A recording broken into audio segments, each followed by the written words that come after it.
جماعم party کی طرف سے ہمارے پارٹی کے M L As, M L Cs اور میں خود کمشنر پولیس حیدرآباد جناب سی وی آنند صاحب سے ہم ملاقات کیے اور ان سے ہم ایک ریٹن ریپرزنٹیشن دیے جس میں ہم کمشنر پولیس حیدرآباد سے یہ ڈیمانڈ کرے ہیں کہ ایک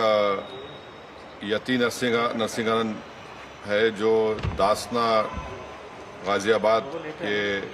ٹیمپل کے پریس بھی ہیں، وہاں پہ رہتے بھی ہیں۔ انہوں نے اپنے ایک ویڈیو میں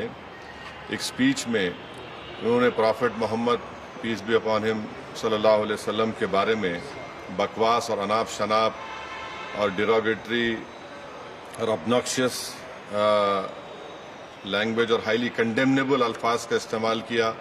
پرافٹ محمد صلی اللہ علیہ وسلم کے بارے میں۔ اس میں میں پورا پڑھ کے سنانا میں ضروری نہیں سمجھتا ہوں، مگر جو گندگی اور بےہودگی کی قسم کی جو باتیں انہوں نے کی ہے، جس میں انہوں نے کہا کہ میں ہندوؤں سے اپیل کرتا ہوں کہ دسہرہ کے دن آپ جو ہے پرافٹ محمد صلی اللہ علیہ وسلم کے ایفیجی بنا کر آپ اس کو بند کریے۔ اس میں اور دوسرے 4-5 چیزیں بھی ہیں جو میں نہیں سمجھتا کہ دہرا سکتا ہوں میں یہاں پر، مگر ہم اپنے ریٹن ریپرزنٹیشن میں لکھ کر دیے، اس لیے لکھ کر دیے تاکہ جو ان کا کنٹینٹ ہے سپیچ کا وہ پولیس کو معلوم ہو سکے۔ آپ لوگ جانتے ہیں کہ یہ یتی نرسنگانند اس سے پہلے بھی ہیٹ سپیچ میں اریسٹ ہوئے، جیل کو گئے، اور ان کا ایک بیل کا کنڈیشن یہ بھی ہے کہ وہ دوبارہ اس طرح کی بکواس نہیں کریں گے۔ تو ہمارا فرسٹ ڈیمانڈ یہ ہے کہ ان کی بیل کو کینسل کیا جائے، صرف کیس رجسٹر نہیں ہونا چاہیے بلکہ ان کو اریسٹ ہونا چاہیے۔ اور ہم لوگ ہمارے ریپرزنٹیشن میں سپریم کورٹ کے اس ججمنٹ کا کوٹیشن بھی دیے جو سپریم کورٹ نے، آنریبل سپریم کورٹ کے ڈویژن بینچ نے سول نمبر 943/2021 میں کہا کہ سپریم کورٹ نے کہا کہ سو موٹو ایکشن لینا جب کبھی کوئی ہیٹ سپیچ دیتا۔ دوسرا سپریم کورٹ نے کہا کہ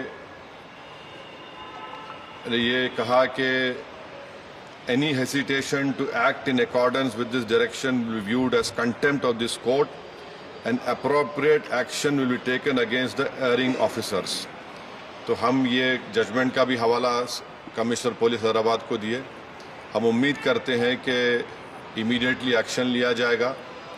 اور ہم سی پی سے ہمارے ریپرزنٹیشن پر کمشنر پولیس نے حیدرآباد سائبر سیل کے سینئر موسٹ آفیسر کو یہ آرڈرز دیا ہے کہ سائبر سیل میں اس کا کیس رجسٹر کرے، اور ہم ان سے یہ بھی ریکویسٹ کیے کہ جتنے سوشل میڈیا پلیٹ فارم پر یہ جو بکواس اور بےہودگی اور جو گندگی کی زبان اس شخص نے استعمال کی ہے ہمارے رسول صلی اللہ علیہ وسلم کے خلاف، اس کو ہٹایا جائے۔ تو انہوں نے کہا کہ وہ سوشل میڈیا پلیٹ فارم کو بھی وہاں پر جو ان کا پروسیجر ہے اس کے تحت ان کو بتائیں گے، چاہے وہ یوٹیوب ہو، جو بھی فیس بک ہو، جو بھی سوشل میڈیا ہو، تاکہ ہم یہ نہیں چاہتے کہ ان کی یہ گندگی کے الفاظ لوگ سن کر ان کو ایک ذہنی اور قلبی تکلیف بھی ہو رہی ہے، اور تو ہم امید کرتے کہ وہ بھی ہوگا۔ اور تیسرا، ہم عوام سے اپیل کر رہے ہیں کہ آپ پرامن رہیے، قانون کو اپنے ہاتھ میں مت لیجیے۔ یقیناً ہر مسلمان کے کوئی دلی تکلیف اور ہمارے جذبات کو ٹھیس پہنچی ہے، اور ہم بار بار سب سے کہہ رہے ہیں کہ آپ کرٹیسائز ہم کو کر سکتے آپ، مگر آپ اس طرح کی زبان ہمارے پرافٹ محمد صلی اللہ علیہ وسلم کے بارے میں استعمال کرنا غلط بات ہے۔